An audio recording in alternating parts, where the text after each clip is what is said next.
Juu ya uchumi. Tunapozungumza juu ya uchumi na kijana, tunazungumza wakati ambao pengine una changamoto kubwa ukilinganisha na nyakati za miaka iliyopita. Kijana na uchumi katika utandawazi au katika zama za utandawazi. Hatuachi kujua namna ambavyo kuna hali ngumu ya kiuchumi duniani kote, na hili limeleta shida katikati ya nchi nyingi duniani, na sisi kwa sababu sio kisiwa kilicho mbali na dunia, tuko ndani yake, na changamoto hii ni kubwa. Lakini pia katika hali ya kawaida, swala la ajira ni tatizo duniani kote. Kazi ni shida duniani kote, na sisi ni miongoni mwa watu tunaoishi hapa duniani. Sasa tutazungumza mambo machache, hatuwezi kuwa na majibu ya kila kitu, lakini somo lenyewe limekaa kiuchumi. Hapa tutatafakari kidogo juu ya ulegevu na umaskini. Na unajua kwa hakika ya kwamba ulegevu umebeba umaskini. Haijalishi namna ambavyo pengine tunaishi au mazingira ambayo tupo, lakini kiukweli kabisa ulegevu, kulegea. Ulegevu ni kitu ambacho unaweza ukakifanya, lakini unasema nitafanya baadaye. Unaamka unasema nitafua hizi nguo nilizoziloweka baadaye, mpaka jua linaingia bado hujaweza kuzifua na nyumba inaendelea kunuka uvundo. Ndio ulegevu tunazungumza. Kuna mwingine pia anasema nitafunga neti baadaye. Ulegevu tu, ameingia anasema nitafunga baadaye neti. Anang'atwa na mbu usiku kucha kwa sababu baadaye ataingia kwenye usingizi na atakuta amepata malaria. Lakini kuna mambo mengi tunayoweza kuyafanya, lakini tatizo ni ulegevu ambao pia tunao. Na kama kuna jambo linaloongoza katika maisha ya vijana leo, vijana walio wengi ni walegevu. Walegevu wana uwezo wa kufanya vitu, lakini ni walegevu. Kuna walegevu wa kutenda, walegevu wa kufikiri, walegevu hata wa maombi, walegevu wa kutafuta uso wa Mungu, walegevu. Na kadiri tunavyoendelea na kizazi hiki, nafikiri ulegevu unazidi kuongezeka.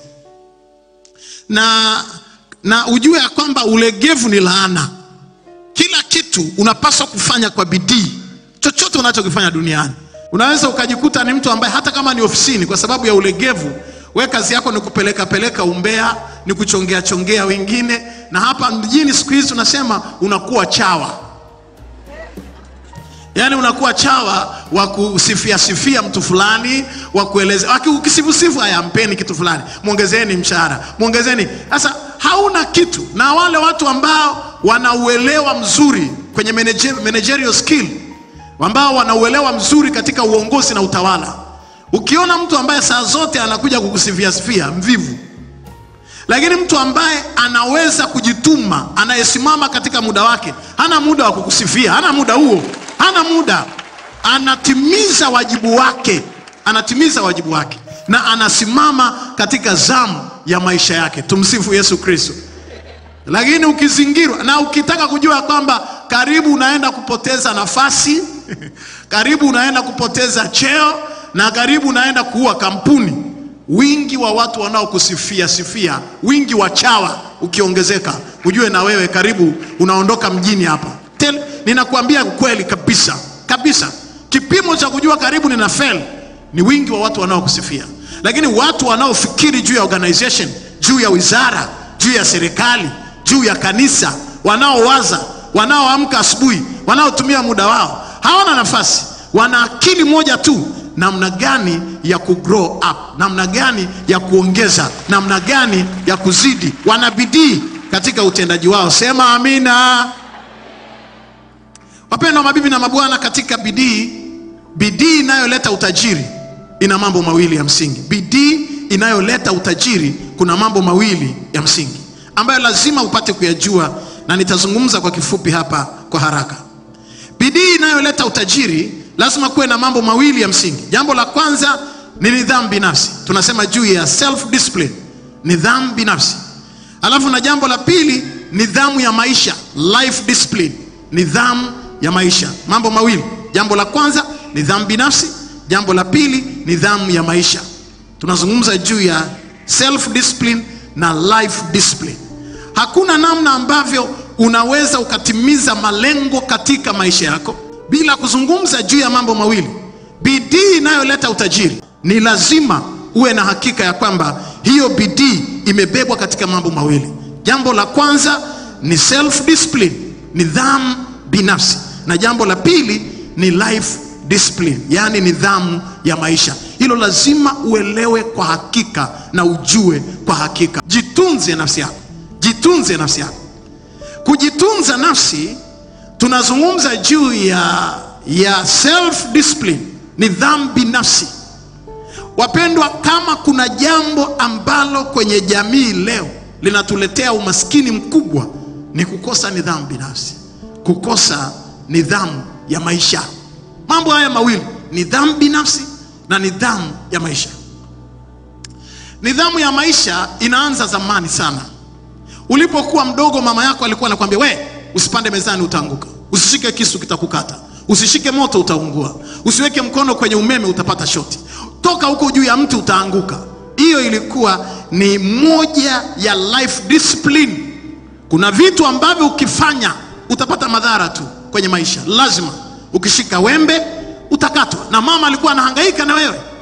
Baada ya mama yako kuacha kuhangaika na wewe, ndipo hapo sasa huku, si kwamba yale ambayo alikuwa ya kudhuru ukiwa mtoto hayawezi kukudhuru leo pia mpaka kesho. Kama kuna vitu ambavyo utafanya kinyume cha maadili, uwe na hakika italeta madhara kwako.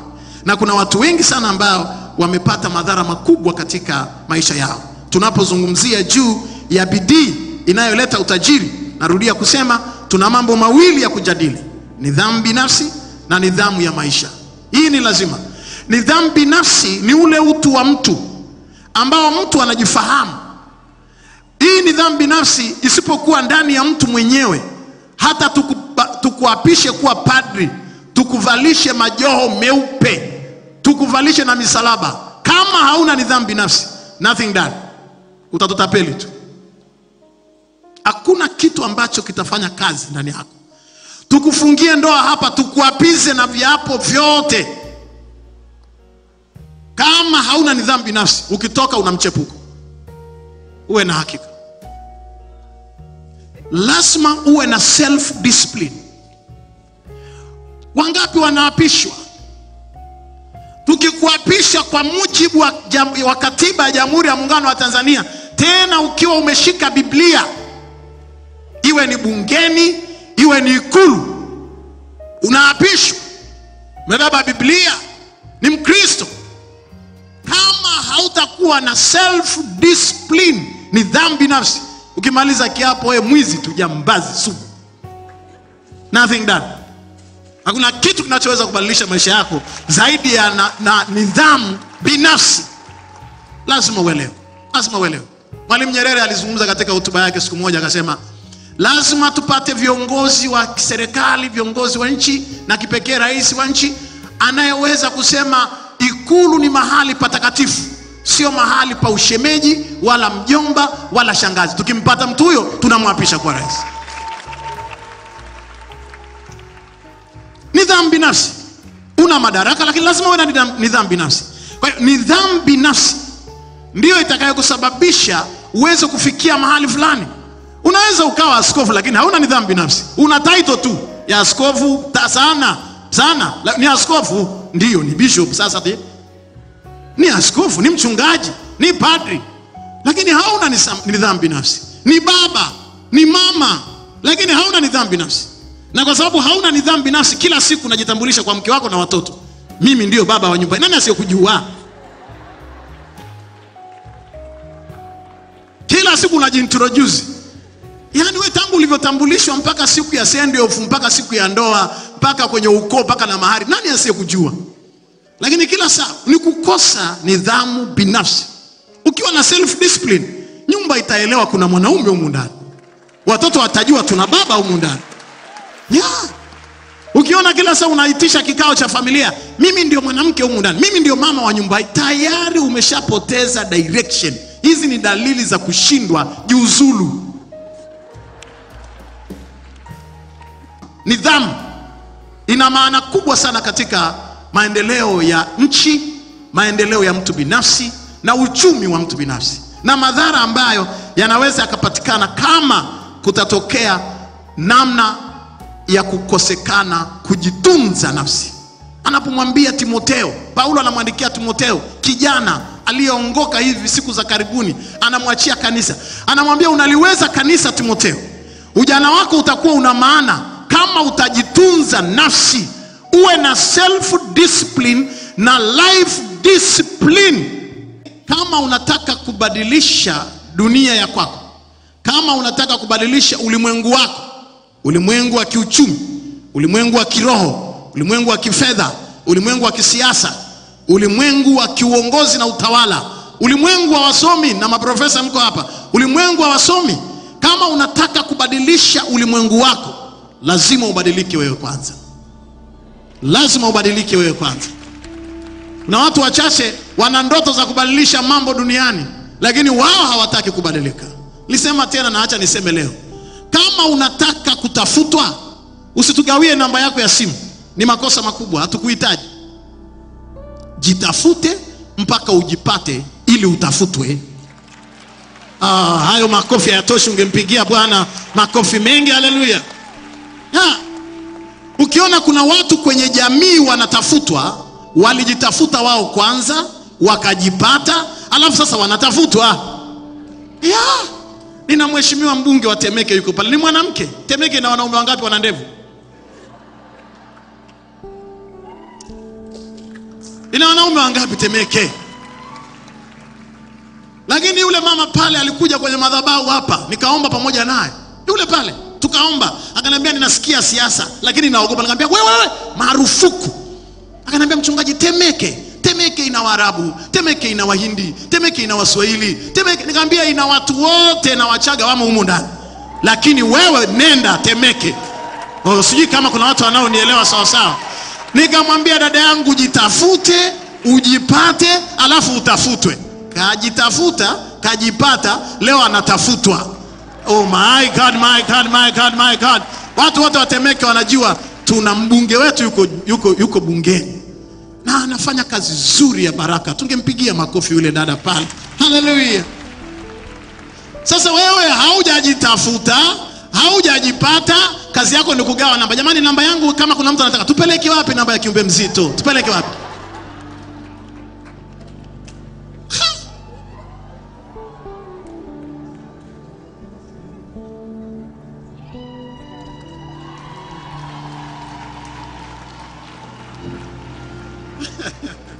Tupeleke wapi? Jitafute ujipate. Kwenye siasa jitafute mpaka ujipate. Kwenye uongozi jitafute ujipate. Kwenye kuhubiri jitafute ujipate. Kwenye kuimba jitafuteni mjipate, ndio tuwatafute ninyi. Ningesikia watu wanaoweza kumpigia Jehova makofi. Haleluya. Jitafute ujipate. Jitafute ujipate.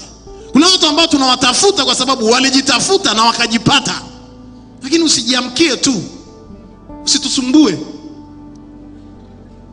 Na tukiremisha namba wako wa simu kwanza mgumu kama nini. Namba wenyewe wa simu nao tena unadaiwa, unasongesha huko. Unja kutusumbua hapa, unadaiwa wewe kalipe deni. Hivi kuna watu wanaonielewa sawa sawa hapa? Alafu mpigie Bwana makofi yanayoeleweka ya shangwe. Haleluya.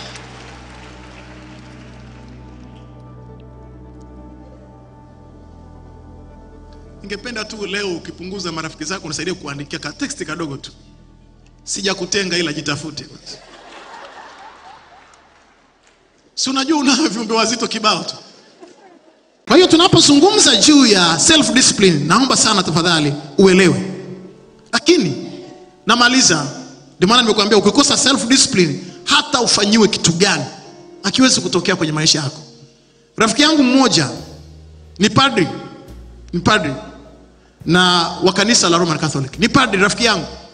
Nilikutana naye kwenye maombi haya. Na katika mazingira nilikutana naye alinisikitisha mno. Kwa sababu ananiambia alisoma miaka yote ya theolojia, miaka ya falsafa kwenye nyumba za malezi. Lakini akiwa mwaka wa mwisho wa theology, akafika siku ya kwenda wamemaliza theolojia, amepelekwa sasa kwenye kutafakari. Na baada ya mafungo ya upadri, misa ya upadrisho ni kesho. Akatokea mtu leo yani jioni. Wameshaandaliwa, wameshakabidhiwa na nguo zao na majoho na stola. Lakini jioni akatokea mtu, ni mwanaume, akasema, mapadri mnawapadrisha wangapi baba askofu? Anasema tunawapadrisha mapadri 7. Akasema mmoja nina pingamizi la haki. Huyu ni mke wangu, amezaa naye. Ni mke wangu, amezaa naye. Mama, hebu eleza kwa askofu. Mama anaeleza. Anaitwa padri ambaye kesho anaapishwa. Anaulizwa, anasema ndio baba askofu. Ilikuwaje? Tulikuwa tukitoka kwenda mjini, nilikuwa napita kwake na kula chapati na supu. Siku tunatoka kwenda mjini kutoka chuoni, kwenye chuo cha theolojia. Kwa hiyo mbona umekaa hivi? Anasema nilikuwa na siwezi kusema, lakini kama wamekuja, kama mnaniondoa mniondoe. Kwa akaondolewa kwenye listi ya kufanywa kuwa padri. Afai kwa kazi ya Mungu na kwa kanisa kwa sababu ya maadili. Sasa kinachoniuma ni kwamba yule aliyepata nayo ordination, padri ambao walibariki, ambao wangepata nayo ubarikio kesho yake, yule mwingine ameenda akawa askofu, ameenda kwenye mashirika, amejenga shule, amejenga mahospitali, ametafuta mashirika ya nje, ameleta impact kwenye idara za maji, kuchimba visima, amesaidia vijiji, mpaka sasa ninavyoongea ni bishop mkubwa tu. Sasa huyu bwana nilipokutana naye, kwa sababu ya stress, amesharudi kijijini, anakunywa pombe, anakunywa gongo, anafunza maisha ya tabu. Siku moja akakutana na huyo bishop ambao walikuwa wanapadrishwa siku moja. Huyu mwingine kwa sababu ya maadili amekuwa bishop, amekuwa padri, mpaka amekuwa askofu. Papa amemteua kwa askofu. Huyu mwingine anaishia kwenye gongo. Maisha ambayo hayana impact, hayawezi kumsaidia mtu. Unajua ninachoongea na wewe kwa masikitiko ni kwamba hata baada ya kukutana na bishop akamwambia, tulisoma wote darasa moja, tumekaa wote kwenye chuo kimoja, na unaishi maisha. Anasema sina maisha. Lakini kilichompikisha hapo ni self discipline, kutokujitunza nafsi. Na wakati ule ninapokutana naye, tunafanya naye maombi, alikuwa ni mlinzi kwenye parokia. Yaani mlinzi anayelinda na tochi kwenye parokia. Askofu anamwambia, nitakupeleka wapi? Tukusaidieje? Lakini ndivyo maisha ya watu yanavyoharibika. Wapendwa, Mungu atusaidie. Katika ibada hii tunapozungumza kijana na uchumi katika zama za utandawazi, Mungu atusaidie na Mungu aturehemu. Mkumbuke ya kwamba tuna kasi kubwa sana ya kukosa uaminifu katika maisha yetu na katika masuala ya ajira. Nimesikia zaidi ya mara nyingi, hata mijadala ya bunge, waheshimiwa wabunge mlioko hapa, ninafuatilia pia mijadala yenu. Moja ya mijadala iliyonishangaza ni kuona kwamba hata wawekezaji wakati mwingine wanaahirisha au wakiweka wanalizwa mno Tanzania kuliko nchi nyingine za Afrika Mashariki au Afrika.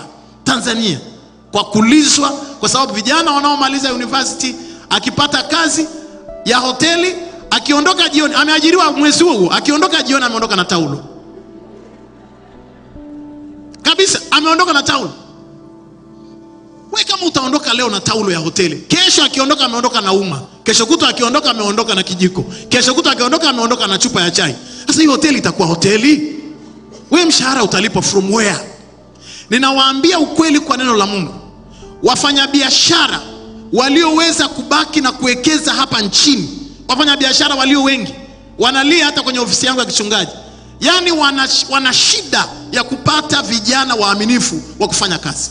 Vijana wapo wengi tu, lakini hawana self discipline. Hawawezi kujitunza nafsi zao.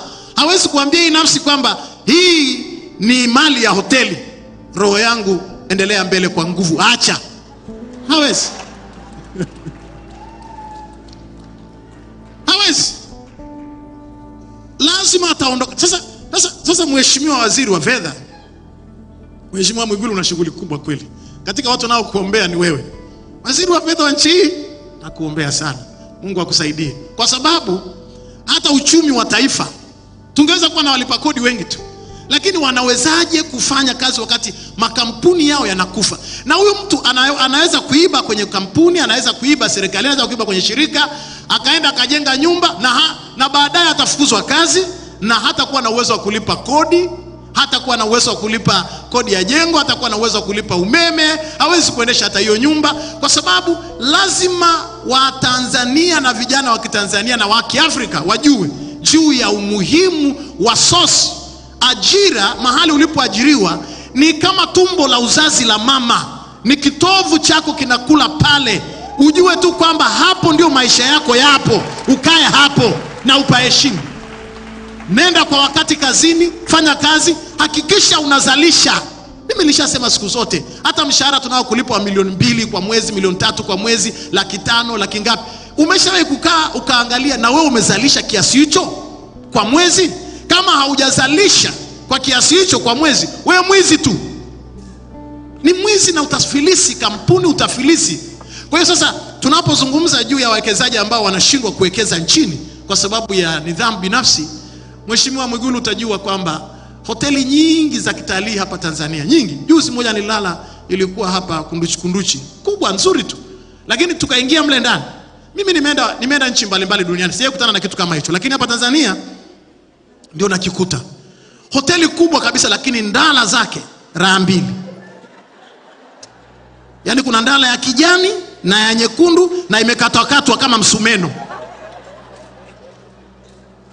Sasa wakati tunazunguka kwenye korido, mimi nimevaa nyekundu, nimevaa blue, nikakutana na mzungu mmoja kwenye korido. Asema, akaniambia, nafikiri walikosea, nipe hiyo, ni ya kwangu na uchu. Akaniambia, wewe.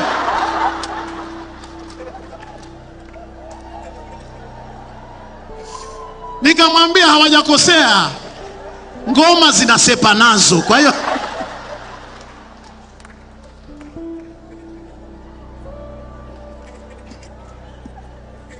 Mheshimiwa mawaziri mlioko hapa na mkuu wa mkoa,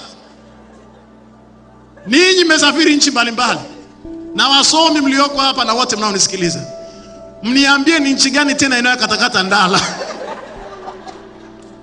Mniambie tu. Mheshimiwa mkuu wa wilaya, mniambie ni nchi ipi tena ambayo ina ndala zimekatakatwa alafu za raha 2. Utafikiri kama ni za aina ya uchawi, unajua. Utafikiri uchawi. Lakini katika jitihada za wawekezaji walioko Tanzania, this is not. Hii haiwezi kuwa sawa. Kuna shida somewhere. Lazima jamii ibadilike. Lazima jamii ibadilike. Na nilivyosikia mijadala yenu ya bunge, mkasema, jamani, viongozi wa dini watusaidie, nidhamu, maadili, kujua kwamba tunafanya kazi si kuiba, kuzalisha. Tunataka watu watakaozalisha, sio watu watakaoondoka kila siku na mzigo. Watu wanaomiliki viwanda vidogo vidogo hapa wana shida kubwa, wanaomiliki biashara, na kuna wengine hata wana mitaji, wangetaka kuanzisha kitu hapa, wafanya biashara wako hapa, wana hela ziko benki, lakini wafanye nini? Vijana wa kufanya hiyo kazi hawapo. Jitunze nafsi yako. If you want to change the world, please change yourself. Kama unataka kubadilisha ulimwengu, if you want to change the world, change yourself. Kama unataka kubadilisha ulimwengu wako, badilika wewe kwanza. Mungu akamwambia Musa alipokuwa anamtuma kubadilisha ulimwengu wa wana wa Israeli waliokaa utumwani miaka 450. Siku anamtuma Musa, alimwambia Musa, vua viatu vyako. If you want to change your life, if you want to change your economy, if you want to change your financial, change yourself. Badilika wewe mwenyewe kwanza, alafu uweze kubadilisha maisha ya kwako. Na ukibadilika wewe kwanza, na kuhakikishia utaona financial freedom, economic freedom, na utaona maisha yako yakibadilika. Sema amina. Pigie Bwana makofi ya shangwe na vigelegele. Hallelujah. Ni muda wa kuchukua nafasi yako katika meza ya HW, tuwasilishe kwako mawazo yenye tija kwa maneno ya dhahabu, kukupa hamasa na kukujengea uwezo wa kufanya zaidi na kuwa zaidi. Welcome to the home of positive vibes.